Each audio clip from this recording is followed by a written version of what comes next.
Bueno, vamos a empezar con el primer tema de genética de la conservación. El tema uno es genética de la conservación como disciplina.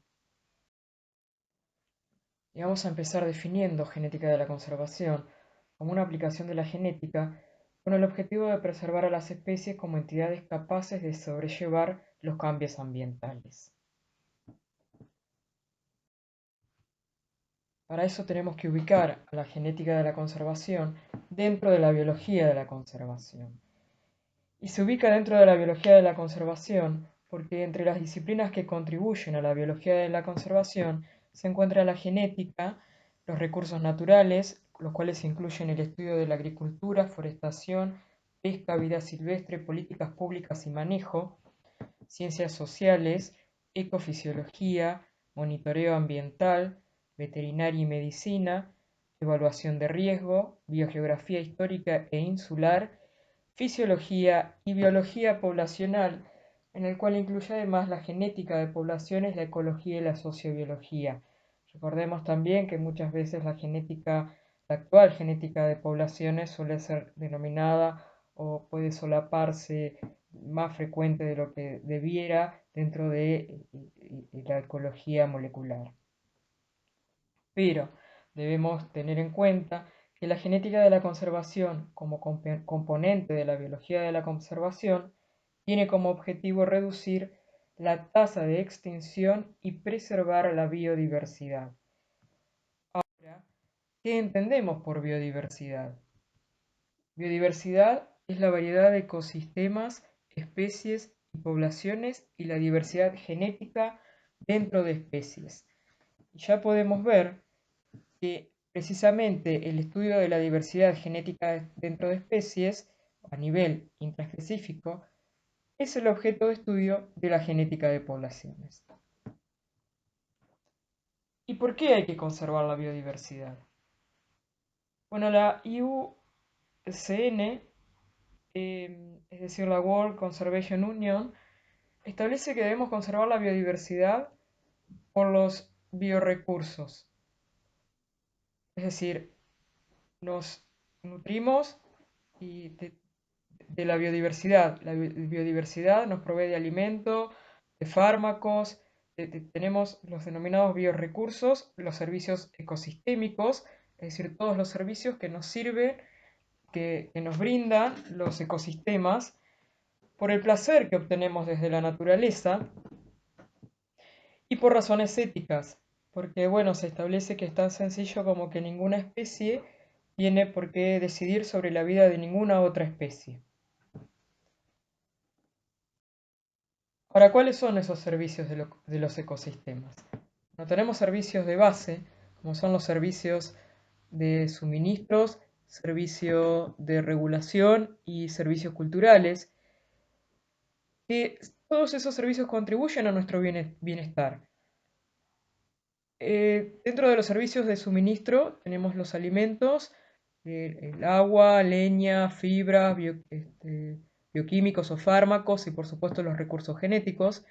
Dentro de los servicios de regulación están los beneficios que se obtienen de la regulación de los procesos de los ecosistemas, estos son los servicios ecosistémicos que nombré anteriormente, y que vienen de parte de la regulación del clima, de las enfermedades, la regulación del agua y la purificación del agua, y finalmente los servicios culturales, que son los beneficios intangibles que se obtienen de los ecosistemas, como los espirituales y religiosos, el ecoturismo, la recreación, la herencia cultural, los fines por supuesto educativos, estéticos y de inspiración. Todos estos servicios del ecosistema, como dije, forman parte componente del bienestar, tanto desde la seguridad, brindando bienes materiales básicos para una buena vida, por supuesto la salud y las buenas relaciones sociales. Estos componentes del bienestar son los que nos permiten tener nuestras libertades y nuestras opciones dentro de esas libertades.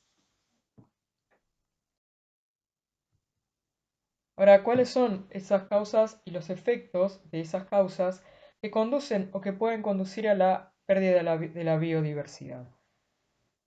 Podemos ver que diferentes actividades desarrolladas por el hombre, como las presiones demográficas, conflictos sociales, faltas de políticas y gobernabilidad, fallas de mercado, desconocimiento del potencial estratégico de la biodiversidad, una débil capacidad institucional, pérdida de consumo, perdón, los patrones de consumo y la pérdida de la diversidad cultural van a llevar a causas que van a afectar a la pérdida de la diversidad.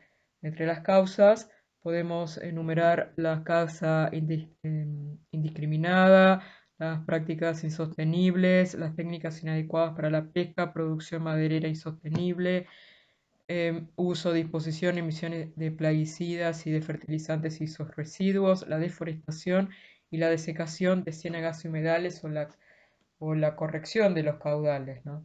Entonces eso va a llevar a una transformación de los hábitats y de los ecosistemas naturales, las actividades agrícolas y el avance de la frontera agrícola.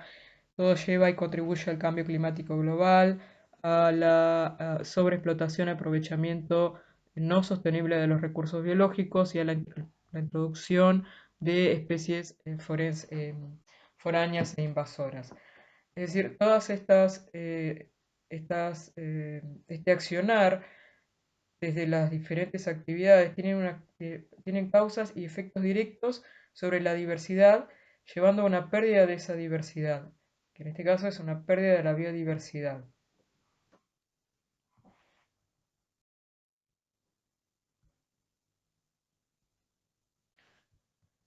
Ahora bien, ¿qué es una especie amenazada? La World Conservation Union, IUCN, define una especie amenazada como aquella que presenta un alto riesgo de extinción a corto plazo. Por ejemplo, entonces, una especie críticamente en peligro es aquella que presenta riesgo de extinción del 50% dentro de los 10 años o dentro de 3 generaciones. Además, considera que más del 50% de las especies de vertebrado están en alguna de las categorías amenazadas, mientras que dentro de las plantas, el 12,5% de las plantas vasculares estaría en alguna de las categorías de plantas amenazadas. Y establece 4 categorías de especies amenazadas. Esas categorías son críticamente en peligro, vulnerables o de bajo riesgo. Y se basa para establecer estas categorías en la tasa en que declina el tamaño poblacional, las restricciones en el hábitat, el tamaño poblacional actual y o la posibilidad de extinción. Considera que una especie está críticamente en peligro cuando la población de individuos adultos tiene un tamaño menor a 50 individuos.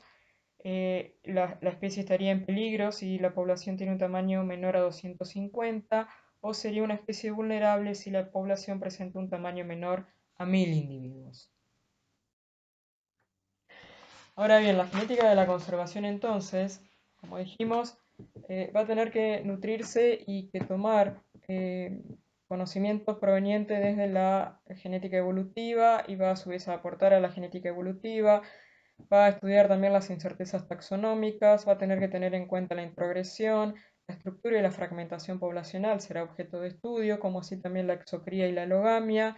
Deberá realizar estudios forenses, sobre todo en especies que tengan valor económico, y por supuesto tendrá que conocer y la biología, por completo la biología de la especie, o en caso que no se tenga un conocimiento completo de la biología de la especie, tendrá que poder aportar a contribuir en el conocimiento de la especie.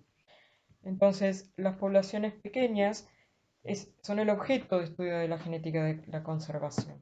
Estamos viendo, y ya dijimos, que uno de los parámetros para considerar si las especies están en riesgo es precisamente el número, es su tamaño poblacional. Entonces, las poblaciones pequeñas es donde tienen un mayor impacto sobre la diversidad, provocando la pérdida de la diversidad. Pero por supuesto, como toda población, los procesos microevolutivos también siguen operando, pero bueno, tendrán un efecto o un impacto tal vez un poco diferente a lo que pueden tenerlo en las poblaciones más grandes. Por eso siempre vamos a seguir considerando el accionar de las mutaciones, vamos a seguir estudiando, desarrollando estudios de genética poblacionales, pero atendiendo siempre al número al tamaño de las poblaciones. Entonces no va a quedar afuera ni las mutaciones, ni la endocría, sí, ya sabemos que la endocría no es un proceso microevolutivo, la eficacia biológica, porque estos procesos pueden llevar a la extinción. Pero es objeto y es objetivo de la genética de la conservación evitar la extinción y por lo cual se va a tener que desarrollar y a tomar medidas y decisiones de estrategias de manejo genético.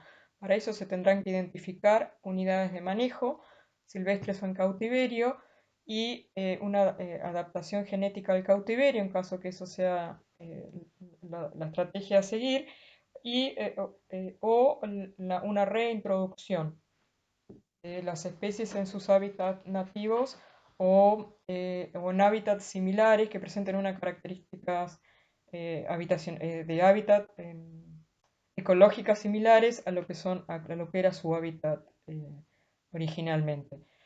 Las técnicas de reintroducción suelen ser, estrategias de reintroducción suelen ser las más utilizadas cuando se va a impactar un ambiente o por el desarrollo de una represa o el desarrollo de proyectos geotérmicos. Entonces, lo que en general se hace es relocalizar las especies en ambientes que tengan condiciones ecológicas similares. De esta manera, entonces, los 11 temas centrales de la genética de la conservación son los efectos deleterios de la endocría, la pérdida de diversidad genética y habilidad para evolucionar en respuesta al cambio ambiental, la fragmentación de las poblaciones y la reducción del flujo génico, la deriva genética, acumulación y pérdida de mutaciones deleterias, adaptación genética al cautiverio y su efecto adverso sobre los procesos de restricción, resolución de incertezas taxonómicas, definición de unidades de manejo dentro de las especies, análisis mediante métodos de genética molecular en análisis forenses, análisis mediante métodos de genética molecular de aspectos de la biología de las especies importantes para la conservación. Por supuesto que en estos dos casos, fundamentalmente en este, lo primero también es ver si los métodos de genética molecular tienen el alcance necesario para desarrollar este análisis. Y por último, el último tema central de la biología de la conservación son los efectos deleterios sobre la eficacia biológica que pueden resultar en depresión por exocría.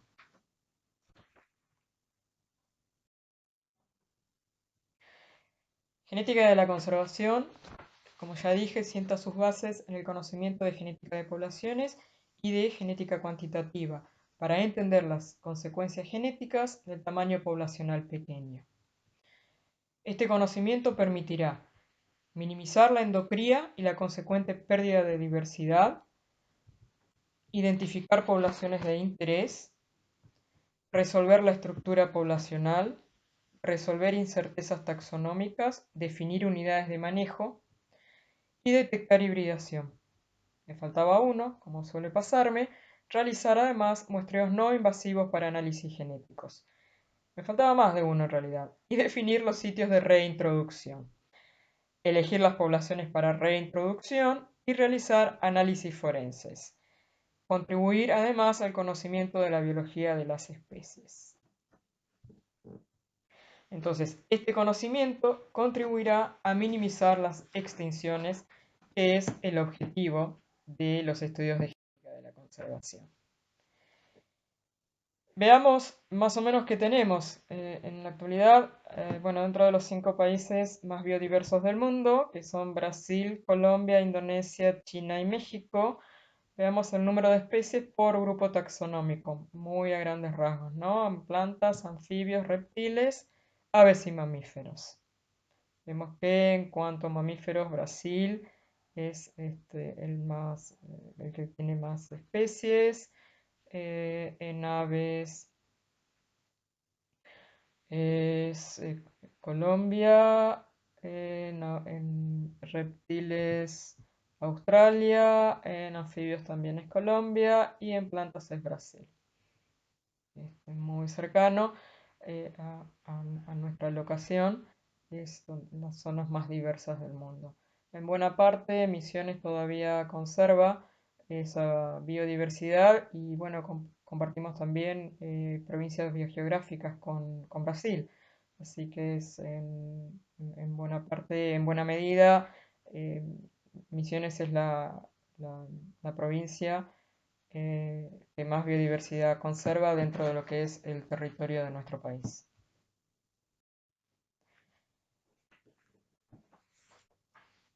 Ahora bien, ¿qué debemos conocer para manejar genéticamente a las poblaciones?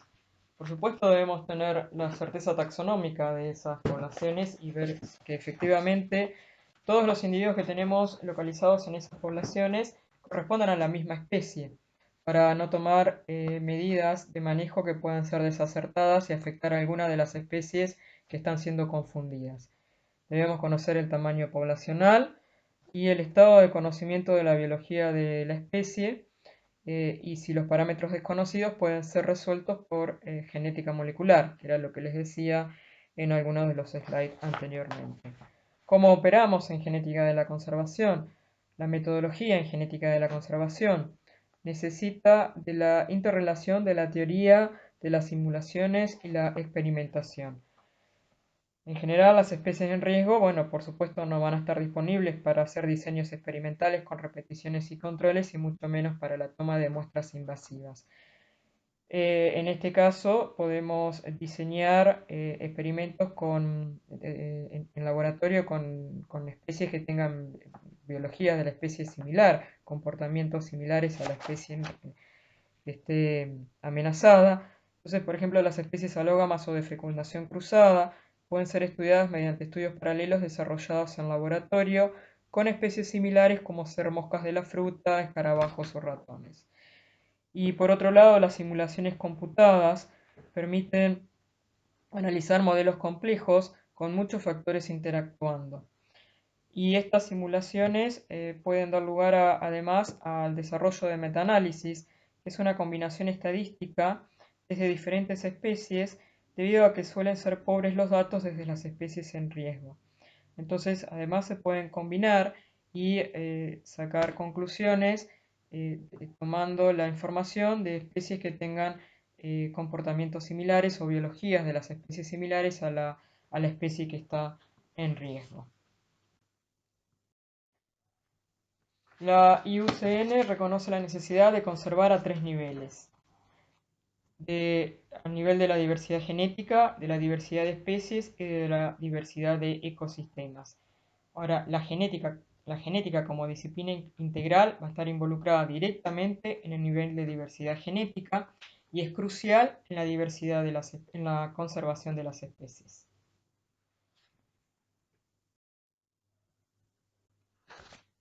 ¿Y por qué nos vamos a detener en el estudio de genética versus factores demográficos? Bueno, muchos sugieren que los factores demográficos, como las fluctuaciones demográficas y las catástrofes, impactan más en las poblaciones silvestres de lo que lo van a hacer los factores genéticos. Entonces, si uno se para desde esta postura, minimizaría la necesidad de estudios de genética o de esta disciplina que estamos empezando a conocer, que es la genética de la conservación. Porque claramente la extinción, en eso vamos a estar de acuerdo, que es un proceso netamente demográfico. Es decir, es la falla de una población en reemplazarse a sí misma con su consiguiente generación. De esta manera, la demografía es de importancia primaria en el manejo de las poblaciones. Pero esa no es la causa, es decir, es un proceso demográfico la extinción claramente, pero que no necesariamente tiene causas demográficas. Entonces, ¿qué y cómo vamos a conservar? Porque, bueno, al finalizar el Mesozoico con la extinción de de los dinosaurios, esa fue una extinción masiva. Pero eso permitió el desarrollo de muchas nuevas especies de mamíferos. Sin embargo, hoy en día se está casi en pleno acuerdo, la comunidad científica es que estamos en presencia de una sexta extinción. El problema es que no se avisora que esta sexta extinción masiva esté dando lugar a una radiación de nuevas especies. Entonces, lo que no podemos es minimizar que si bien es un proceso demográfico la extinción, tenemos que ser conscientes que los factores genéticos van a estar involucrados en esas extinciones, y que esos factores genéticos van a ser consecuencia de esa pérdida de diversidad por un bajo tamaño poblacional y en general también por procesos de deriva y una acción diferencial de la selección y también la endocría que aparece en poblaciones de tamaño pequeño. Entonces estaba diciendo, bueno, ¿qué y cómo conservar? Entonces, la las implicancias de las relaciones entre la diversidad genética y la conservación pueden ser consideradas a diferentes niveles: genes, individuos, poblaciones, especies o géneros. Entonces, por ejemplo, si uno tomara conocimiento desde la diversidad filogenética, los géneros monotípicos reciben la mayor prioridad. Y hay un gran atractivo a colocar énfasis sobre distintos linajes evolutivos con pocos parientes vivos. En contraste, se ha argumentado que la mejor estrategia de conservación y las prioridades deben estar basadas en la conservación de procesos evolutivos más que en procesos individuales que son de interés humano, que es lo que en realidad suele primar al momento de decidir qué y cómo conservar. Y como dije, la extinción es un proceso demográfico, pero que no tiene necesariamente solo causas demográficas. Pero hay dos tipos de amenazas que pueden llevar a la extinción.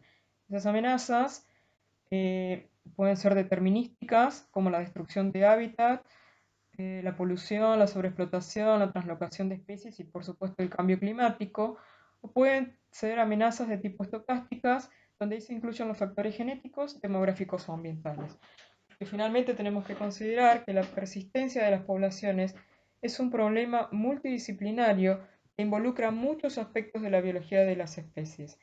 Este problema se soluciona mediante una aproximación integradora que incorpora a la demografía y a la genética junto a otras disciplinas biológicas que son críticas para resolver problemas particulares como el comportamiento, la fisiología y las interacciones interespecíficas. Para finalizar, vamos a enumerar las aplicaciones de la genética de la conservación.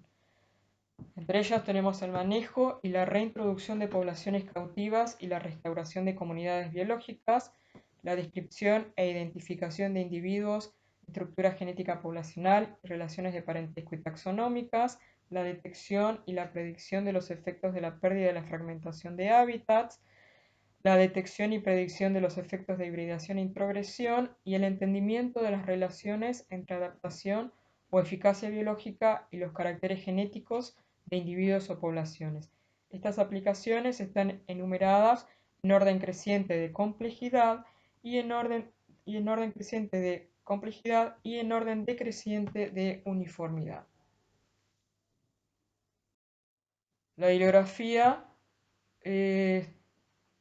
la mayor parte está sacada tanto de Allendorf como de Frankham, en realidad más de Frankham que de Allendorf, y con esto damos por finalizado el tema 1. Antes de pasar al tema 2, les propongo un recreo, que el recreo consiste en encontrar el sapo en la hojarasca. Tenemos aquí un conjunto de una muestra de la biodiversidad intraespecífica, intergenérica en la forma de hoja, y la propuesta es que encontremos en esta hojarasca al sapo. Calculo que ya muchos lo habrán encontrado y que está aquí. Después de este pequeño juego visual, a modo de distracción y de recreo, vamos a dar inicio entonces a la unidad 2. El tema 2 trata acerca de la genética evolutiva de las poblaciones pequeñas. Como ya dije, bueno, las poblaciones pequeñas es el objeto de estudio de la genética de la conservación para poder cumplir el objetivo que es el de disminuir la extinción de las especies. Entonces, ¿por qué es crucial el tamaño de las poblaciones? Bueno, también dije anteriormente que todos los procesos microevolutivos también actúan en todas las poblaciones independientemente del tamaño. La diferencia está en el impacto y en el grado, en el nivel que, cómo acusarán la acción o la presencia de cada uno de los procesos microevolutivos, y eso va a depender, sí, del tamaño. De manera que en poblaciones pequeñas el impacto de la deriva genética va a ser mayor y el de la selección natural va a ser menor si lo comparamos con el efecto de estos procesos microevolutivos en las poblaciones de tamaño grande. Vemos qué pasa con el caso de la deriva genética. Nosotros ya sabemos que el aumento de la homocigosis por efecto de la deriva genética va a ser de 1 sobre 2n, lo podemos medir como delta F, y recordemos que 1 sobre 2n es la frecuencia inicial de todo alelo en una población, y que 2n además, ese 1 sobre 2n, esa frecuencia inicial es igual a la probabilidad de fijación de un alelo en una población. Recordemos que el aumento de la homocigosis y la fijación de los alelos son consecuencias de la deriva genética. Y además son consecuencias también de la deriva genética, los cambios al azar en esas frecuencias alélicas y la diversificación entre las diferentes poblaciones entre las diferentes subpoblaciones en realidad de lo que sería un conjunto de poblaciones fragmentadas. Pero a este aumento de la homocigosis también ya sabemos que le corresponde una disminución de la heterocigosis. Y podemos medir esa tasa de pérdida de la heterocigosis como f sub t igual a 1 menos 1 menos 1 sobre 2n a la t, de donde podemos ver que la variación en la heterocigosis remanente va a ser igual a 1 menos h, ¿no? Y se espera entonces que h va a declinar con una tasa por generación, delta h, de menos 1 sobre 2n. De manera que después de una generación, será la siguiente generación, el valor de h de sub t más 1, va a ser igual a 1 menos 1 sobre 2n a la h sub t. Y en sus siguientes generaciones, la heterocigosis después de t generaciones, va a ser igual a h sub t igual a 1 menos 1 sobre 2n a la t h0, donde h0 es la heterocigosis inicial. Si consideramos un conjunto de 8 poblaciones de 20 individuos cada uno, vemos que luego de 20 generaciones vamos a tener en 2 poblaciones ya que se han fijado algunos de esos alelos, y claramente hay una población que está atendiendo a la pérdida de esos alelos. Si consideramos este conjunto de 8 poblaciones y podemos calcular la pérdida de heterocigosis a lo largo de esas poblaciones con esa ecuación que terminamos en el slide anterior. En esta línea punteada vemos cómo va disminuyendo la heterocigosis a lo largo de las generaciones. Y en este gráfico de abajo lo que tenemos es la disminución promedio a lo largo de todos los loci en el conjunto de las 8 poblaciones de 20 individuos cada uno, y también hacemos el cálculo de la disminución de la heterocigosis usando la fórmula usada y presentada anteriormente. Ahora sabemos también que hay procesos demográficos que claramente conducen a la aparición de la acción de la deriva genética en las poblaciones. Y esos procesos demográficos son el cuello de botella y el efecto fundador, que provocan una drástica disminución en el número de individuos. Y esa drástica disminución en el número de individuos va a llevar inmediatamente a una drástica reducción en el número de alelos disponibles en esa población. De manera que entonces posteriormente a esa reducción en el número de alelos va a actuar la corrección de la deriva, aumentará la homocigosis. Entonces la reducción de la heterocigosis debido a la acción de la deriva genética es independiente del número de alelos. Las estimas de la heterocigosis desde datos empíricos son relativamente insensibles al tamaño de la muestra, mientras que las estimas del número de alelo en una población es dependiente del tamaño de la muestra. Entonces podemos ver en este ejemplo es una población de osos marrones en Alaska que sufrió un cuello de botella durante 5 generaciones y cada nueva generación se iniciaba con 2 individuos. Este es un análisis de 8 loci microsatélites y vemos la drástica disminución de la diversidad alélica ya en una generación, ¿no? Y mientras que la heterocigosis no fue la disminución de la heterocigosis no fue tan marcada en una generación y sí es un poco más constante a lo largo del resto de las generaciones, mientras que la pérdida de diversidad alélica como que se ameseta a lo largo de las siguientes generaciones. Entonces podemos ver que la diferencia entre la heterocigosis y el número de alelos es mayor en poblaciones pequeñas. Ahora bien, ¿qué pasa con el accionar de la selección natural en poblaciones pequeñas? Las poblaciones pequeñas pierden diversidad genética en cada generación, con lo cual pierden capacidad de respuesta a la selección. La respuesta a la selección en un modelo de selección direccional dependerá del producto del tamaño efectivo y el diferencial de selección. Podemos ver acá en unos resultados simulados, analizando el carácter número de promedio de ketas, consideramos poblaciones con tamaño 10, 20 y 40, con diferente diferencial de selección, 40 y 10%. Es el control. Vemos que en la población más grande, con el 10% de selección, es la que mejor responde, digamos, en presencia de la selección o sí, es la que mejor responde. Entonces, el potencial evolutivo de las especies en peligro está comprometido en comparación con las especies que no están en riesgo, dado que portan menor diversidad genética inicial.